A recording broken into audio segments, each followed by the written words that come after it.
మరి దేవుడు ఇచ్చినటువంటి మాటలు. నువ్వు ఖచ్చితంగా పాస్ అవుతావు. ప్రతిదీ దాంట్లో నువ్వు నిలబడతావు.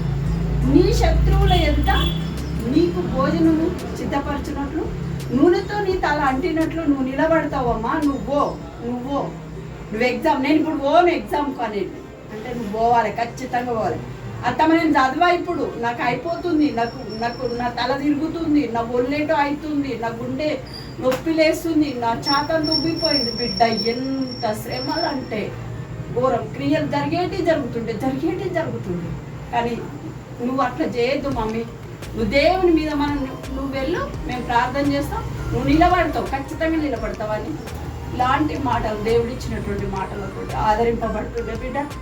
మరి దేవుడు ఈరోజు ఈ ప్రార్థన ఎందుకు ఈ విధంగా కూడుకున్నామంటే ఒక భయంకరమైన స్థితిలో నుండి బిడ్డ వచ్చింది కాబట్టి ఆ బిడ్డ విషయములో, ఎందుకంటే ఒక తల్లి ప్రార్థన కాదు, అందరు తల్లుల ప్రార్థన. దేవుని నామానికి స్తోత్రం.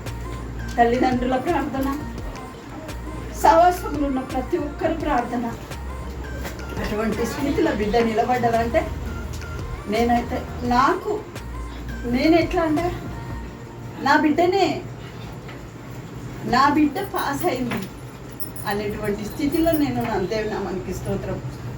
అటువంటి స్థితి అంటే గొప్ప కార్యం దేవుడు చేసి నిజంగా అనేక సార్లు గుడగుడు ఏడ్చాడు.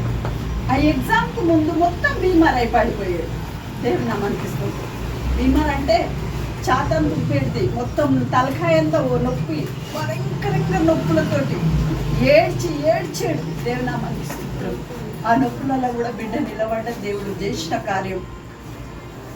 శత్రువు ఎదుట భోజనమును సిద్ధపరిచున్నాడు, నూనెతో తన తలను అంటి ఉన్నాడు. దేవుని నామానికి స్తోత్రం. తన గిన్నె నిండి పొందుచున్నాడు. దేవుని నామానికి స్తోత్రం. అటువంటి ఆశీర్వాదముల చేత తనను ఆశీర్వదించినందుకు దేవునికి స్తోత్రం.